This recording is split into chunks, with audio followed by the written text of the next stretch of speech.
നമസ്കാരം. മെട്രോ മാറ്റിനിയിലേക്ക് സ്വാഗതം. ലൈംഗിക അതിക്രമ കേസിൽ സംവിധായകൻ രഞ്ജിത്ത് റിമാൻഡിലായി എന്നുള്ള വാർത്ത സിനിമാ ലോകത്ത് വലിയ കോളിളക്കം സൃഷ്ടിച്ചിരിക്കുകയാണ്. മുൻപും സംവിധായകനെതിരെ സമാന രീതിയിലുള്ള പരാതികൾ ഉയർന്നു വന്നിരുന്നു.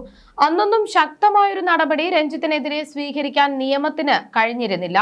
മുൻപ് ബംഗാളി നടിയും ഒരു യുവാവും നൽകിയ പരാതികൾ കാലതാമസമുണ്ടായത് ചൂണ്ടിക്കാട്ടി കോടതി റദ്ദാക്കിയതിന് പിന്നാലെയാണ് പുതിയ കേസും അറസ്റ്റും ഉണ്ടായിരിക്കുന്നത്. ഇപ്പോഴിതാ രഞ്ജിത്തിനെ കുരുക്കിയത് ഫോൺ രേഖകളാണെന്നാണ് പോലീസ് പറയുന്നത്. അതിക്രമത്തിന് പിന്നാലെ രഞ്ജിത്ത് യുവനടിയെ ഫോണിൽ വിളിച്ചുവെന്ന് പോലീസ് കണ്ടെത്തി. എന്നാൽ നടി ഫോൺ എടുത്തില്ല.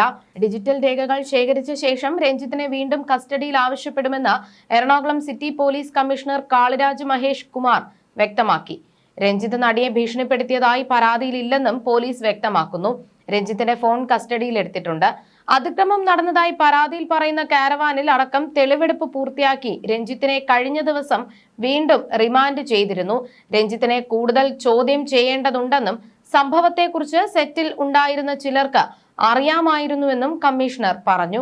രഞ്ജിത്ത് ഒളിവിൽ പോകാൻ ശ്രമിച്ചതിനെ കുറിച്ച് വിശദമായ അന്വേഷണം നടത്തുമെന്നും കമ്മീഷണർ വ്യക്തമാക്കി. അതോടൊപ്പം പരാതി നൽകിയ അതിജീവിതയുടെ പേരുവിവരങ്ങൾ വെളിപ്പെടുത്തുന്ന രീതിയിൽ വീഡിയോ ചിത്രീകരണം നടത്തിയ ഒരാളെ അറസ്റ്റ് ചെയ്തുവെന്നും കമ്മീഷണർ കഴിഞ്ഞ ദിവസം പറഞ്ഞിരുന്നു. സംഭവത്തിന് ശേഷം രഞ്ജിത്ത് അന്ന് തന്നെ യുവനടിയെ ഫോണിൽ ബന്ധപ്പെട്ടിരുന്നുവെന്ന് കേസ് അന്വേഷണത്തിന്റെ ചുമതല വഹിക്കുന്ന DCP അശ്വതി GG പറഞ്ഞു. എന്നാൽ അവർ ഫോൺ എടുത്തില്ല. രഞ്ജിത്ത് നടിയെ ഭീഷണിപ്പെടുത്തിയതായി പരാതിയില്ലെന്നും അവർ പറഞ്ഞു. രഞ്ജിത്തിന്റെ ഫോൺ കസ്റ്റഡിയിൽ എടുത്തിട്ടുണ്ട്. എന്നാൽ CCTV ദൃശ്യങ്ങൾ ലഭിച്ചിട്ടില്ല. സെറ്റിൽ ഉണ്ടായിരുന്നവരുടെ മൊഴി രേഖപ്പെടുത്തുന്നത് തുടരുകയാണെന്നും DCP വ്യക്തമാക്കി. യുവനടി പരാതി നൽകാൻ വൈകിയതിൽ അസ്വാഭാവികത ഇല്ല എന്നും അവർ പറഞ്ഞു. രഞ്ജിത്തിന്റെ ഫോണിൽ നിന്നുള്ള വിവരങ്ങൾ പരിശോധിച്ച ശേഷമായിരിക്കും ഇനി കസ്റ്റഡി ആവശ്യപ്പെടുക എന്നാണ് കമ്മീഷണർ പറഞ്ഞത്. ഷൂട്ടിംഗ് നടന്ന ഫോർട്ട് കൊച്ചിയിലും അതിക്രമം നടന്ന കാരവാനിലും എത്തിച്ച് കഴിഞ്ഞ ദിവസം തെളിവെടുപ്പ് പൂർത്തിയാക്കിയിരുന്നു. താൻ കുറ്റം ചെയ്തിട്ടില്ല എന്ന നിലപാടിലാണ് രഞ്ജിത്ത് എന്നാണ് അന്വേഷണ സംഘത്തിൽ നിന്നും ലഭിക്കുന്ന വിവരം. അതേസമയം പരാതി ലഭിച്ച ശേഷം രഞ്ജിത്ത് പോലീസിന്റെ നിരീക്ഷണത്തിലായിരുന്നുവെന്നും Kochi city police commissioner S Kaliraj മഹേഷർ പറഞ്ഞിരുന്നു. ഇവിടെ നിന്ന് മാറാൻ ശ്രമിക്കുമ്പോഴാണ് പോലീസ് അറസ്റ്റ് ചെയ്തതെന്നും അദ്ദേഹം പറഞ്ഞിരുന്നു. ഷൂട്ടിംഗ് സെറ്റിൽ നടന്ന അതിക്രമത്തെക്കുറിച്ച് അവിടെ ഉണ്ടായിരുന്നവർക്ക് അറിവുണ്ട്. സംഭവം നടന്നയുടൻ പരാതിക്കാരി കരഞ്ഞുകൊണ്ട് പുറത്തു വന്ന് അവിടെ ഉണ്ടായിരുന്നവരോട് കാര്യം പറഞ്ഞിരുന്നു. അവർ നടി ആശ്വസിപ്പിച്ച് പറഞ്ഞയക്കുകയായിരുന്നു. കഴിഞ്ഞയാഴ്ച കുടുംബവുമായി എത്തിയാണ് നടി പരാതി നൽകിയത്. പരാതിക്കാരി ട്രോമയിലായിരുന്നു. സംഭവത്തിന്റെ ഞെട്ടലിൽ നിന്ന് മുക്തയായിരുന്നില്ല. ആവശ്യമായ സൈക്യാട്രിക് ചികിത്സ നൽകി. നടിയുമായി സംസാരിച്ച ശേഷം ഉടൻ തന്നെ വനിതാ ഉദ്യോഗസ്ഥയുടെ നേതൃത്വത്തിൽ പ്രത്യേക അന്വേഷണ സംഘത്തെ നിയോഗിച്ചു. മൊഴി രേഖപ്പെടുത്തി പ്രാഥമിക അന്വേഷണം നടത്തിയ ശേഷമാണ് അറസ്റ്റ് ഉൾപ്പെടെയുള്ള നടപടികളിലേക്ക് നീങ്ങിയത്. ഇരയുടെ സ്വകാര്യത വെളിപ്പെടുത്താതെ അന്വേഷണം നടത്തുക എന്നതായിരുന്നു വെല്ലുവിളി. തൊഴിലിടങ്ങളിൽ ഒരു സ്ത്രീക്കും ഇങ്ങനെ സംഭവിക്കരുത്. തന്നേക്കാൾ ഉയർന്ന സ്ഥാനത്തുള്ള ആൾക്കെതിരെയാണ് പരാതിയെന്നതും മുൻ അനുഭവമില്ലാത്തതും പരാതിക്കാരിക്ക് മുന്നിലെ വെല്ലുവിളിയായിരുന്നു. തന്നേക്കാൾ ഉയർന്ന സ്ഥാനത്തുള്ള ആൾക്കെതിരെയാണ് പരാതിയെന്നതും മുൻ അനുഭവമില്ലാത്തതും പരാതിക്കാരിക്ക് മുന്നിലെ വെല്ലുവിളിയായിരുന്നു എന്നും കാളിരാജ് മഹേശ്വർ പറഞ്ഞു. പരാതി നൽകാതിരിക്കാൻ രഞ്ജിത്ത് നടിയെ സ്വാധീനിക്കാൻ ശ്രമിച്ചോ എന്ന് അന്വേഷിക്കേണ്ടതുണ്ടെന്ന് കൊച്ചി DCP അശ്വതി GG പറഞ്ഞു. പരാതിക്കാരിയുടെ മൊഴിയിൽ പറഞ്ഞ സാക്ഷികളുടെ മൊഴിയെടുക്കുമെന്നും അവർ വ്യക്തമാക്കിയിരുന്നു. അതേസമയം രഞ്ജിത്ത് റിമാൻഡിലായതിന് പിന്നാലെ രഞ്ജിത്ത് മുൻപൊരിക്കൽ പറഞ്ഞ വാക്കുകളും സോഷ്യൽ മീഡിയയിൽ ചർച്ചയാവുകയാണ്. പ്രണയത്തെക്കുറിച്ചുള്ള സങ്കല്പം പ്രായം കൂടുന്തോറും മാറിക്കൊണ്ടിരിക്കുമെന്നാണ് രഞ്ജിത്ത് പറഞ്ഞത്. 18 വയസ്സിൽ തോന്നുന്നതല്ലോ ഒരാൾക്ക് 40 വയസ്സിൽ തോന്നുക. 18 വയസ്സിൽ പെൺകുട്ടി ഒരു അത്ഭുതമാണ്. 40 വയസ്സിൽ പെൺകുട്ടി അത്ഭുതമോ കൗതുകമോ അല്ല. രണ്ട് വ്യക്തികളാണ് സ്ത്രീയും പുരുഷനും എന്ന തിരിച്ചറിവിലേക്കാണ് എന്റെ പ്രായം എന്നെ എത്തിച്ചത്. ദേഹത്തുള്ള ബാഹ്യലക്ഷണങ്ങൾക്ക് മാറ്റമുണ്ടെന്നല്ലാതെ തന്നെ പോലെ തന്നെ തലച്ചോറുള്ള ചിന്തിക്കാൻ കഴിവുള്ള മറ്റൊരു വ്യക്തി തന്നെയാണ്. ആ ലെവലിലേക്ക് എത്തുമ്പോൾ നല്ല സൗഹൃദമാണ്, കൂട്ടുകാരിയായി മാറും. എന്റെ സൗഹൃദങ്ങളിലെ ലിംഗഭേദം അന്വേഷിക്കേണ്ട കാര്യം സമൂഹത്തിനില്ല.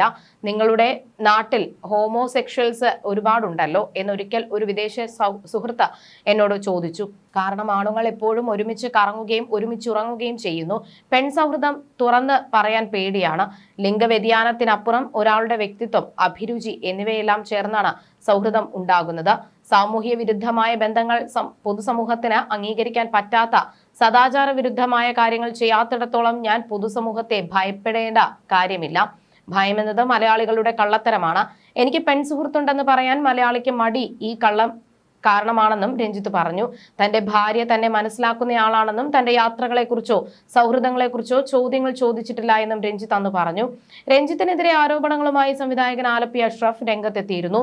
സിനിമ മാത്രമല്ല, പീഡനവും രഞ്ജിത്തിന് വിനോദോപാധിയാണെന്ന് ആലപ്പി അഷ്റഫ് നേരത്തെ ഫേസ്ബുക്കിലൂടെ ആരോപിച്ചിരുന്നു.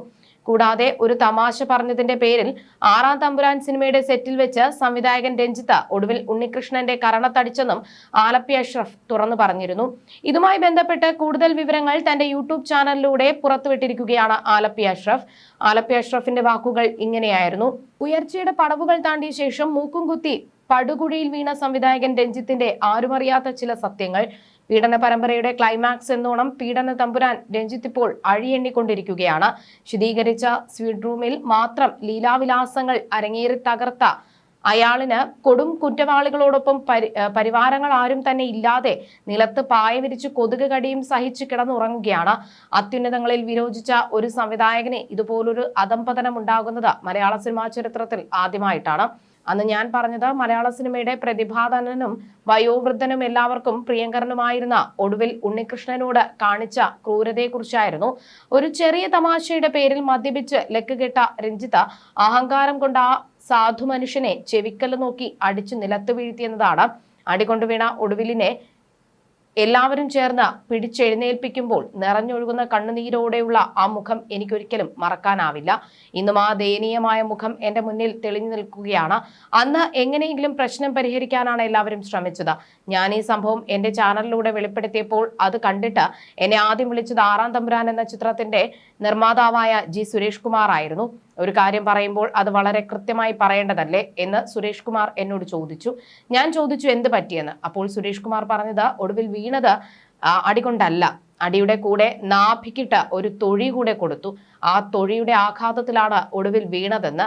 ആ ബഹളത്തിനിടയിൽ അത് ഞാൻ ശ്രദ്ധിച്ചിരുന്നില്ല എന്നതാണ് സത്യം. കിഡ്നി രോഗം ബാധിച്ച് ചികിത്സയിലിരിക്കുന്ന അദ്ദേഹത്തിന്റെ നാഭിക്കിട്ടാണ് ചവിട്ടിയതെന്ന് ഓർക്കണം. അദ്ദേഹം അന്ന് ജീവനോടെ രക്ഷപ്പെട്ടത് ഭാഗ്യം കൊണ്ട് മാത്രം. ആ സാധു മനുഷ്യന്റെ നിർവർത്തികേടും നിസ്സഹായ അവസ്ഥയും കാരണമാണ് ആ പടത്തിലും പിന്നീട് അയാളുടെ മറ്റൊരു പടത്തിലും അഭിനയിക്കാൻ ഒടുവിൽ നിർബന്ധിതനായത്. വീണ്ടും ചില സത്യങ്ങൾ കൂടി വെളിപ്പെടുത്താൻ ഞാൻ തയ്യാറെടുത്തപ്പോൾ സുരേഷ് കുമാർ എന്നെ വിളിച്ചിട്ട് പറയുന്നു, താൻ ഇനി രഞ്ജിത്തിനെ ഒന്നും പറയല്ലേ, അയാൾ വലിയ അവശതയിലാണ്, കരൾമാറ്റ ശസ്ത്രക്രിയ ഒക്കെ കഴിഞ്ഞിരിക്കുകയാണെന്ന്, ഇനി അയാളെ വിട്ടേരെ എന്ന്. അതുകൊണ്ടാണ് ഞാൻ കൂടുതൽ പ്രതികരണങ്ങളിലേക്ക് കടക്കാതിരുന്നത്. സിനിമാ രംഗത്തുള്ള പല പ്രമുഖരെയും രഞ്ജിത്ത് തള്ളിയിട്ടുണ്ട്. പാവക്കൂത്ത് എന്ന ചിത്രത്തിലെ സെറ്റിൽ വെച്ച് ഇന്നത്തെ ഒരു പ്രശസ്ത നിർമ്മാതാവിനെയും കരണത്തടിച്ചും നാഭിക്ക് ചവിട്ടിയും അയാൾ നിരത്തിട്ടിട്ടുണ്ട്. അദ്ദേഹത്തിന് ബുദ്ധിമുട്ടുള്ളത് കൊണ്ടാണ് പേര് ഞാനിപ്പോൾ വെളിപ്പെടുത്താത്തതെന്നും ആലപ്പി അഷ്റഫ് പറഞ്ഞിരുന്നു. You're watching me on metromatney.com. metromatney.com. Subscribe for more videos. Subscribe here for more videos. Subscribe here for more videos. Subscribe now. Thank you.